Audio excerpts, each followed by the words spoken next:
What up? Brandon! Did you leave yet? I'm in the car now. Alright, I'll meet you at Peter's and I'll take you out. We'll go out there. You know where it is? Yeah. So, how much fun are we gonna have helping Bluntenberger move his shit? Glorious. Oh man, he's such a nut job, man, I tell you. Yeah, he is, man. Oh, don't worry. Next he'll be bothering me for a bike. You know that. It's already happening. What are you talking about? That's all. He's like, yeah, Brandon's got a 27.5 and he's got, one for my flow. And I go, the fucking the B13. Yeah, I go. He's like, yeah, maybe. He goes, maybe you can get it for me, then I can pay it off. I said, dude, I gotta pay for him. I said, I don't have money to just buy you a bike and you can pay it off, bro. I said, I don't have money like that. He's like, and I go, what kind of flow are you talking about, man? I said, when did you get flow? He hasn't ridden in so long, dude. I told him, I said, dude, you don't even know what these bikes are like now, man. I said, they're so much more advanced than what you've ridden. I said, you'll automatically be way faster. Oh, yeah. Well, I remember back in the day, I used to ride with him a lot. He was okay, you know? Yeah, he was a fun riding partner, man. Yeah, he was fun. Like I said, he's just crazy up and down kind of guy, but... Oh, yeah, you gotta make sure you get him on a good day, that's all. Yeah, well, the one good thing is whenever you're out on a mountain bike, you're normally having a pretty good day, no matter how the day is going. Oh, fuck yeah. So... Yeah, you got snow by you, or it's 100% going? Only where the plow piled it up. Yeah, that's it. Everything is gone. But now everything is frozen. Oh, yeah, dude. We got to go with those studded tires, bro. I walked outside this morning. I was like, oh, my gosh. It was crazy. It was terrible. But it's actually a beautiful day. I mean, it's... Yeah, it is. Besides for the fact that it's windy and stupid cold, my temperature gauge says that it's 28 degrees, and that means with that wind, it's got to be, probably in the teens or whatever. But, all right, well, I'm on my way. I'll be right there on the edge by 209 by Peters. All right, sounds good. All right, later. So I'm going to meet up with my buddy Brandon, and we're going to help out a friend of ours, Brian Uttenberger. So, of course. Well, hello. This is all for me. So, I would say today's motivational lesson or kind of suggestions or examples of how to have a fulfilling, happy life, I would say is, the definition of being a friend. And like in one of my past episodes, I talked about what really matters in life, what matters. And I think the perfect experiment, or the example to me, was this show that I watched called Alone. And the object of it was that they take a bunch of, I think they take 10 people and they put them on an island, Vancouver Island, up off of Canada. And the object is to see who can stay out there the longest and survive with limited supplies and tools, and who can handle being alone. And the interesting thing is, a lot of these people are survival experts, so they actually get the basics down, the food, shelter, and water. But the thing that makes most of them tap out is the fact that they can't handle being alone. And the first season, from the way that I understand it, the end, you win $500,000. So that's your goal. You want to stay there the longest so you can get $500,000. And everybody talks about what they're going to do with the money if they win.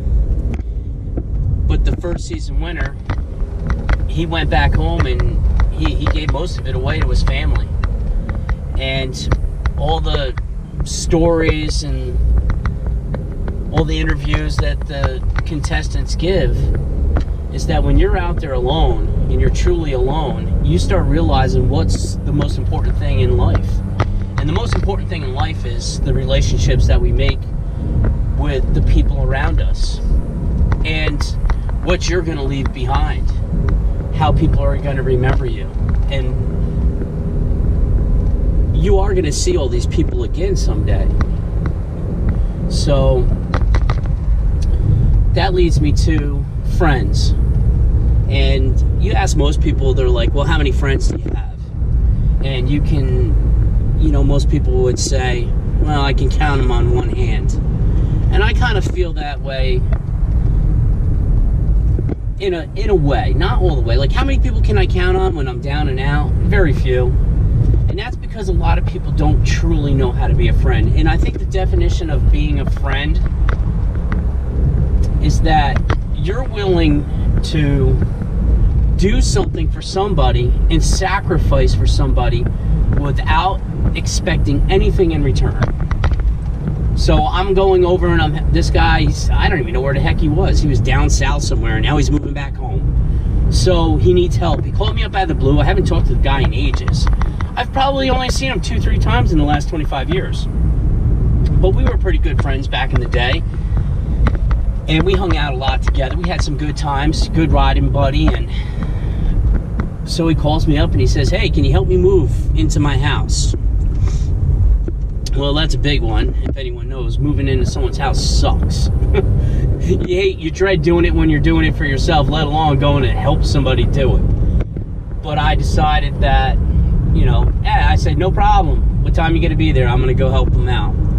And the thing is, I don't expect anything in return. I don't care. I don't want anything. Even if I never saw them again, I don't care. And I think that's the real, to have friends, you have to be a friend. Now, this fellow Pat said that to me one day, because we were building a motocross track for a friend. And I wasn't really making anything. I wasn't making anything. I was just doing it because I enjoyed doing it, and also I just wanted another motocross track to go to and ride, and I was going to get the benefit of, probably getting a ride there without any entry fees or anything like that. And plus, this guy, we were pretty good friends, and I didn't even care about any of that. I was just there helping. And Pat said that day, and it always stuck with me.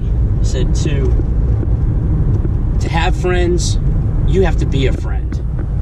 And Pat was that kind of guy that it was very easy to like him. And you could see where if he decided that you and him were going to be friends, he would be a great friend to have.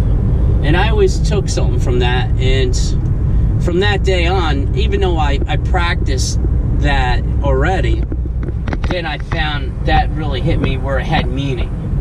So that's something that I practice. I will go and I will do something for somebody, and I don't want anything in return. So that's that. Man, what a beautiful day. And I would have to say that I'm already getting something from this, because I probably would have laid on the couch all day today if I wasn't doing this. Got no job, mom pays my bills.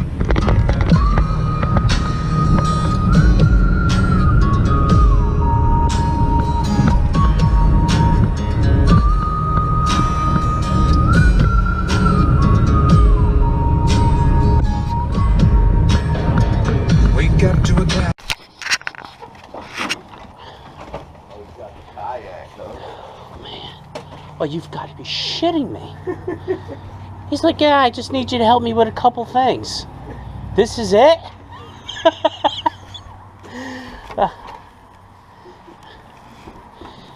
It looks worse hey, than it is. Are you kidding me? I'm like, he's like, you're like, hey, I just need you to help me move a bed and, like a couch, he goes, on the phone. Actually less, not as bad as I thought, because it could have been like a 26-foot U-Haul. Where am I supposed to start? What am I going to do? Carrying stuff Start carrying stuff upstairs? Where do you want me to throw this stuff? Oh, in the trash. No, here, in the dining room, I guess. What's up, girl? Hi, how you guys doing? Here, I'm just gonna put it in. We probably just need to stack everything somewhere, and you can arrange it later.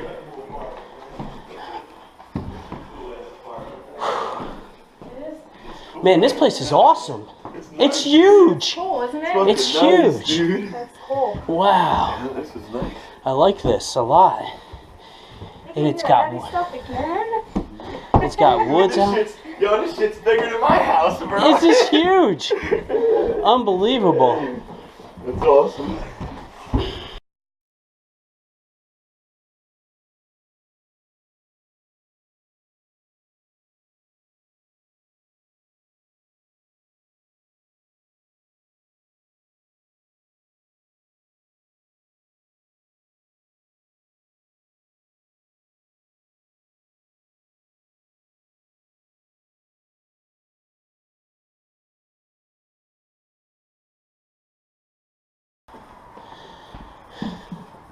I tell you what, let's switch roles. Alright.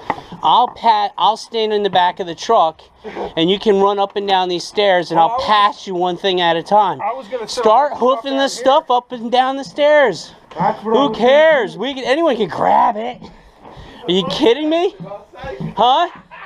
He's like standing on the back of the truck. We're like going up and down, and I'm like, hey dude, let's switch roles. I told him you don't need to hand shit out. I said, Yeah. everyone grab something and just go. Start going, man. I said, if we make 10 trips and you don't do it, that's 10 things you didn't come up the fucking stairs with. Hell yeah. He's standing on the back of the truck telling us what to do at this point. I get $50 an hour. You get a spanking.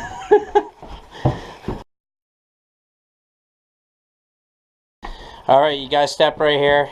This way. Oh, you're looking good. To the right a little bit. We'll go right inside the house with this thing.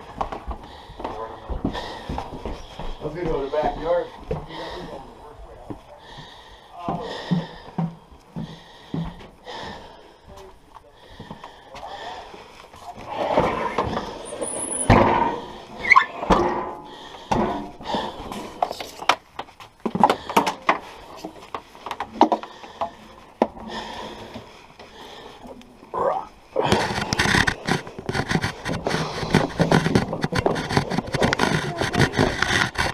Get your hands and feet.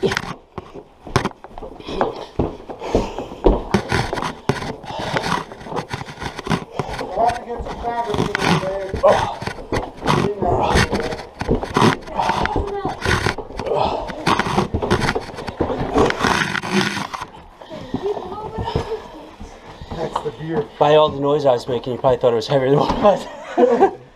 Oh, get out of the way in progress here. This place. Watch.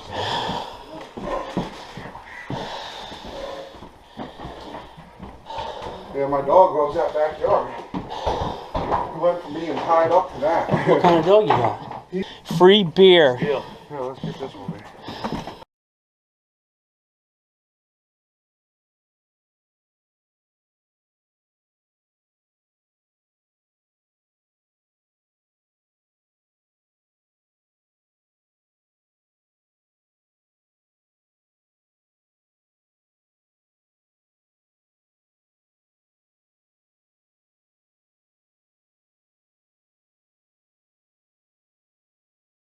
No, I'm making a video on how you can pack as much shit into the littlest U-Haul on the planet and still bring a whole house.